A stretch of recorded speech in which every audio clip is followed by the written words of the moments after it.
Good evening मेरे प्यारे बच्चों, मेरे शेर श्रेणियों।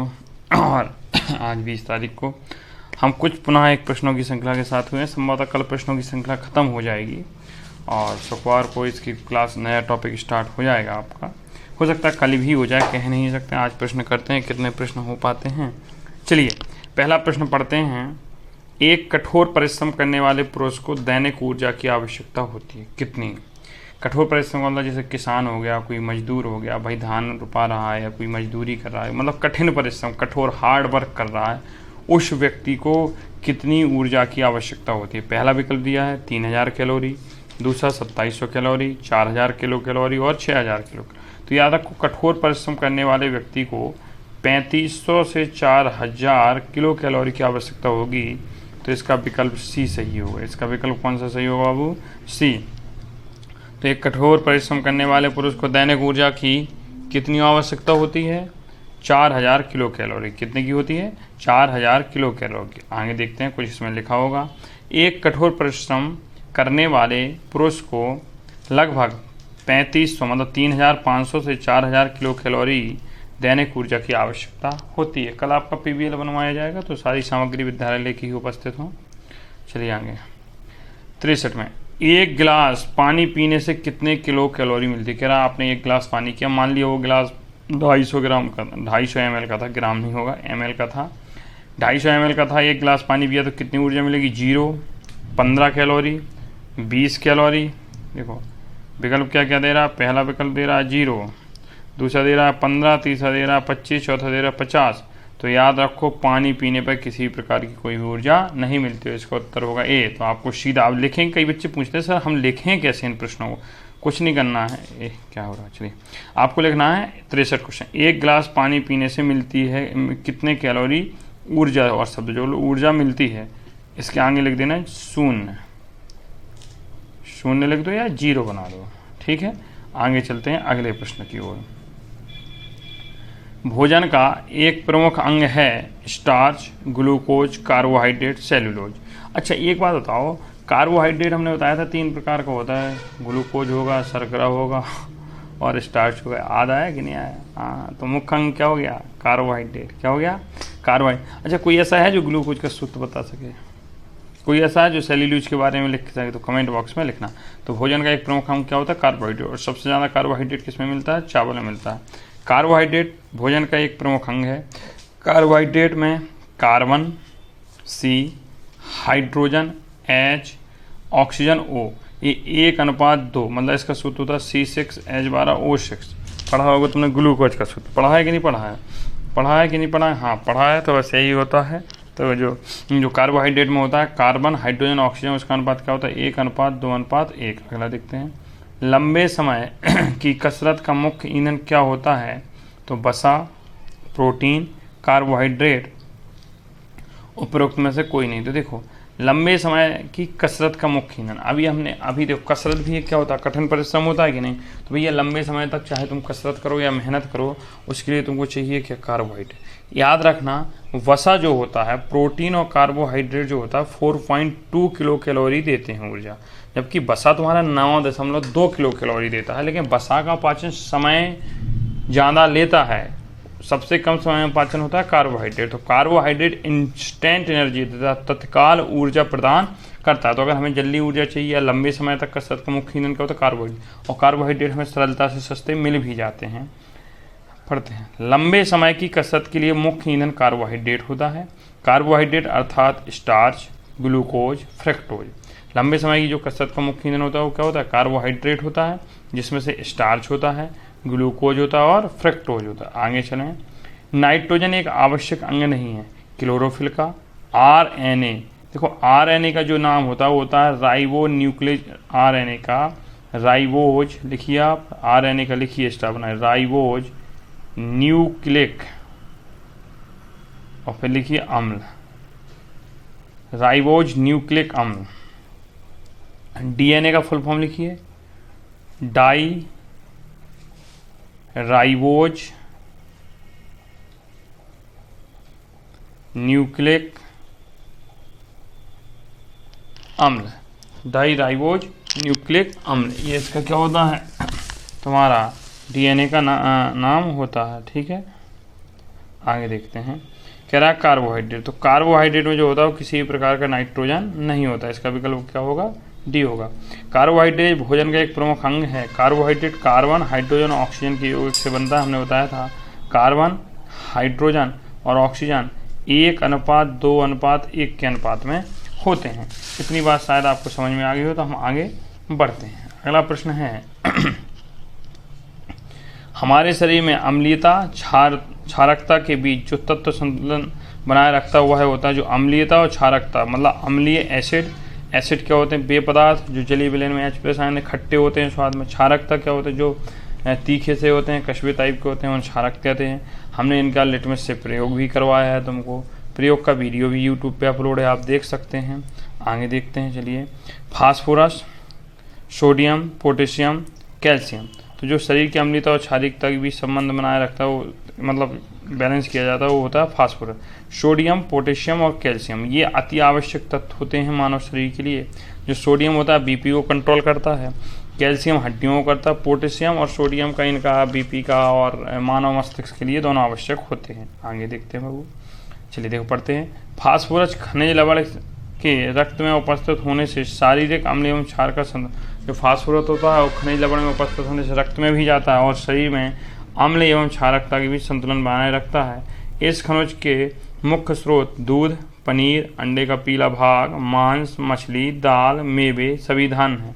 खनिज के मुख्य स्रोत क्या हैं, दूध है, पनीर है, अंडे का पीला भाग है, मांस है, मछली है, दाल है, मेवे हैं और सभी धान्य हैं। आगे चलिए पढ़ते हैं। निम्नलिखित में से कौन सा यौगिक मानव शरीर में संग्रहित नहीं रहता है। जो मानव शरीर में नहीं रहता है तो आपसे पूछे जाएगा ग्लाइकोजन, एमिनो अम्ल, वसा, टोकोफेरॉल। टोकोफेरॉल किस विटामिन को कहते हैं ये बता दीजिए, इसी का उत्तर होगा। ठीक है, तो देखो पढ़ते हैं। प्रोटीन इकाइयों से बने होते हैं जिन्हें एमिनो अम्ल कहते हैं। एमिनो अम्ल मानव शरीर में संग्रहित नहीं रहता है। ठीक है, इसका उत्तर होगा एमिनो अम्ल। टोकोफेरॉल किस विटामिन को कहते हैं आप बताएंगे। टोकोफेरॉल किस विटामिन को कहते हैं ये बताएंगे आप, इसका उत्तर होगा एमिनो अम्ल। जो ग्लाइकोजन होता है वो होता है संचित वसा होता है। टोकोफेरॉल बताइए किस विटामिन को कहते हैं, कमेंट बॉक्स में सबका उत्तर चाहिए।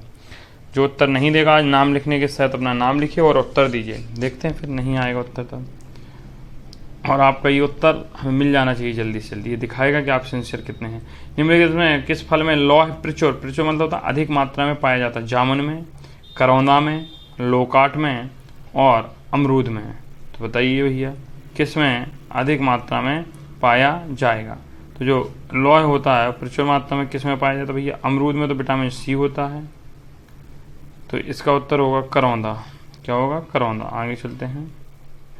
करौंदा एक आवृतबीजी पौधा है। अब आवृतबीजी क्या होता है ये सर आपको बताएंगे, बहुत जल्दी बताएंगे। जिसके फल में विटामिन सी तथा लौह प्रचुर मात्रा में पाया जाता है। विटामिन सी घाव भरने में उपयोगी होता है तथा लौह पदार्थ हमारे शरीर के रक्त के हीमोग्लोबिन में भी पाया जाता है। तो करौंदा इसका उत्तर हो जाएगा, इसमें विटामिन सी भी पाया जाता है और लौह भी। निम्नलिखित खनिजों पर विचार कीजिए। कैल्शियम, लौह और सोडियम। देखिए कैल्शियम हमारे शरीर की हड्डियों के लिए आवश्यक होता है। सोडियम हमारे शरीर में जो कैल्शियम और सोडियम होता है वो बीपी वगैरह, बीपी लो हाई होता है इसके लिए होता है, रक्तचाप के लिए होता है, हृदयाघात से बचाने में मदद करता है। कैल्शियम हमारे हड्डियों को मजबूती प्रदान करता है। लौह हमारे शरीर में एनीमिया रोग को नहीं होने देता है। उपयुक्त खनिजों में से मानव शरीर की पेशियों के संकुचन के लिए कितनी आवश्यकता होती है भैया। पेशियों के जो संकुचन होगा उसमें देखिए, अब ये कब का पेपर है, देखिए क्वेश्चन है IAS 2013 IAS प्री का। देखिए अब आप बनाएंगे, देखिए हमने बताया ना पेशियों के संकुचन के लिए ऊपर ही बताया था, तो इन तीनों की आवश्यकता होगी। विकल्प होगा 1, 2, 3। देखिए रक्त में पोटेशियम, कैल्शियम, सोडियम तथा लौह का समुचित अनुपात हृदय अन्य चिकनी मांसपेशियों को उत्तेजित करने, उनमें संकुचन की क्रिया संपन्न करने के लिए आवश्यक होता है। तो इसका उत्तर क्या हो जाएगा बाबू, इसका उत्तर हो जाएगा डी, क्योंकि हम इसके पहले भी आपको बता चुके थे। आगे चलिए, पेन काम नहीं कर रहा है, अब करेगा। पालक के पत्तों में निम्नलिखित में से किसकी मात्रा सबसे अधिक होती है। तो हम पहले ही बता चुके हैं, पालक के पत्तों में सर्वाधिक क्या होता है, आयरन होता है। अच्छा, विटामिन अभी आपने पढ़ लिए हैं, तो विटामिन की खोज किसने की थी ये कमेंट बॉक्स में बताइए। वसा, 1 ग्राम वसा में कितनी ऊर्जा होती है। कार्बोहाइड्रेट के बारे में भी बताइए। अगला क्वेश्चन देखते हैं। पालक के पत्तों में, यही अगला क्वेश्चन गेस्टा बना के लिखिए। पालक के पत्तों में सर्वाधिक मात्रा में आयरन होती है। आयरन शरीर में हीमोग्लोबिन तथा साइटोक्रोम एंजाइम का घटक है। किसके एंजाइम का? साइटोक्रोम एंजाइम का घटक है। शरीर में लौह आयरन की कमी हो जाने से अरक्तता एनीमिया हो जाती है। शरीर का सुरक्षा तंत्र भी दुर्बल हो जाता है। आगे चलते हैं। निम्नलिखित में से कौन सा लौह का सबसे अच्छा स्रोत होता है? विटामिन, गाजर जो होता है वो विटामिन ए का अच्छा स्रोत होता है। ठीक है। चावल जो होता है वो कार्बोहाइड्रेट का अच्छा स्रोत होता है। और मटर की फलियां में विटामिन B5 होता है कि B6 होता है, B7 बताना। ठीक है। और जो पालक है ये लोहे का अच्छा स्रोत होता है, और हमने मटर वाला आपसे पूछा है। तो 72 का विकल्प कौन सा सही होगा? तो 72 का आप जो विकल्प लगाएंगे बाबू वो लगाएंगे डी। क्या होगा?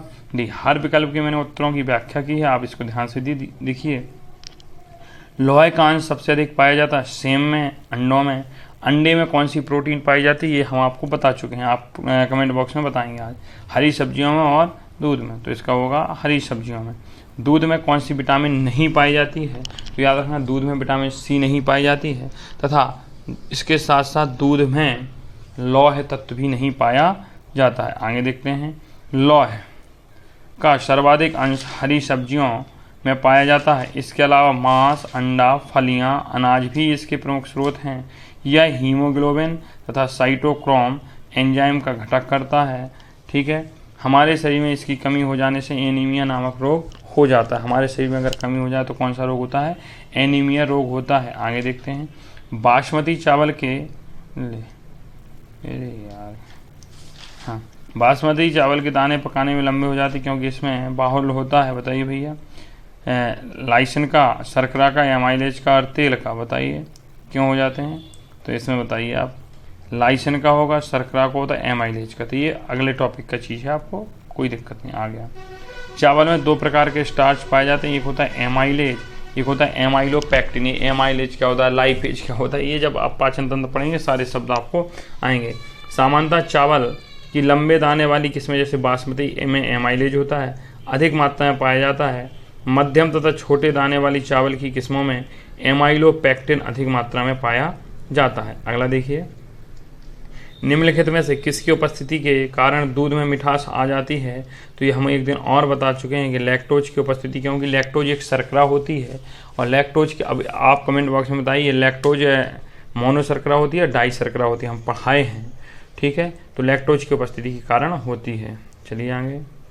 लैक्टोज दूध में पाई जाने वाली एक प्राकृतिक शर्करा है। यह एक डाइसैकेराइड है। देखो यहीं लिख गया, डाइसैकेराइड है। यह लैक्टोज तथा ग्लूकोज से व्युत्पन्न होता है और इसकी हल्की मिठास का कारण है। दूध में विद्यमान सैकेराइड होता है, डाइसैकेराइड होता है, जिसे लैक्टोज कहते हैं।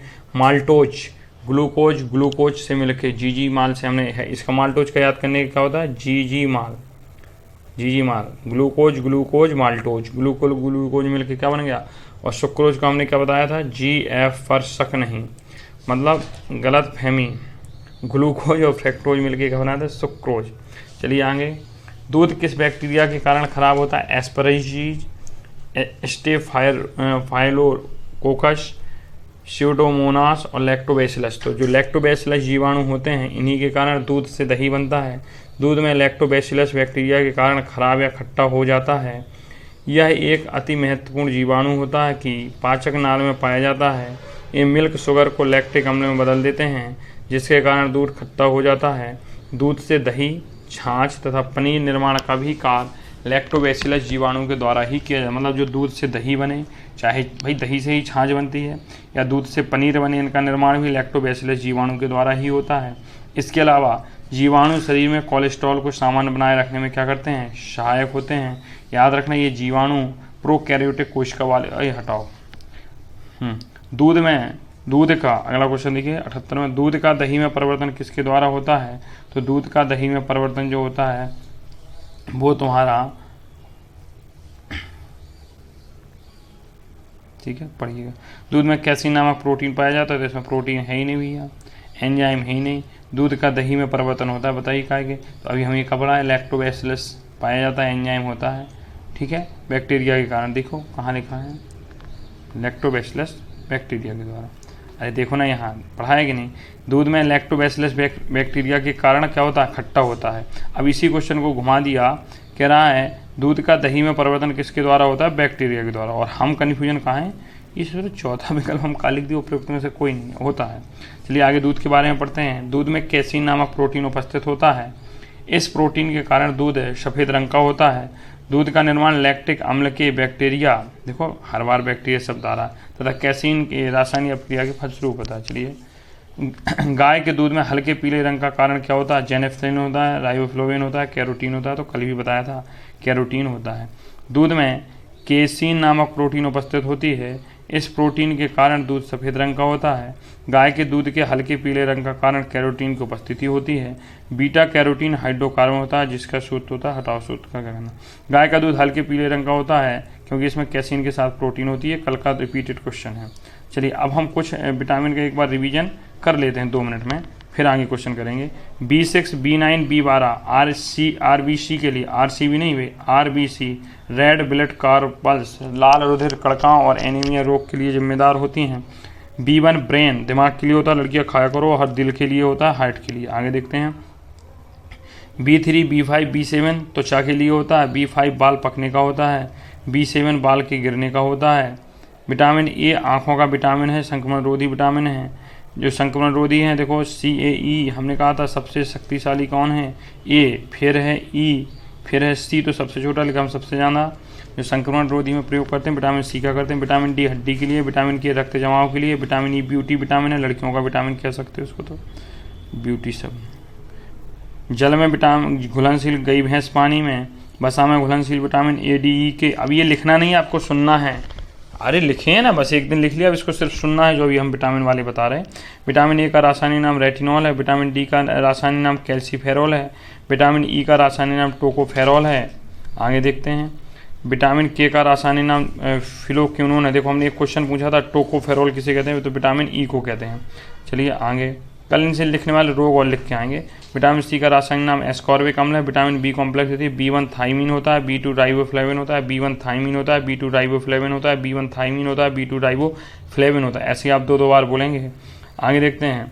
जो B3 होता है वो नियासिन अथवा निकोटेनिक अम्ल होता है। नियासिन अथवा निकोटीनिक अम्ल होता है। B5 पेंटाथोनिक अम्ल होता है। B6 पायरिडॉक्सिन होता है। B7 बायोटीन होता है। B9 फोलिक अम्ल होता है। B12 साइनोकोबाल्मिन होता है। जो B12 में होता है वो क्या कोबाल्ट पाया जाता है। Thank you so much. इसके बाद क्लास समापन है। मिलते हैं सुबह 5 बजे की क्लास में। बहुत बहुत धन्यवाद। आप सभी ने क्लास को देखा, लिखा, पढ़ा, सुना। आप बहुत अच्छे बच्चे हैं जो मेहनत कर रहे हैं। आगामी परीक्षाओं में आपका रिजल्ट हो जाएगा। बहुत बहुत धन्यवाद। Thank you so much. Good night प्यारे बच्चों।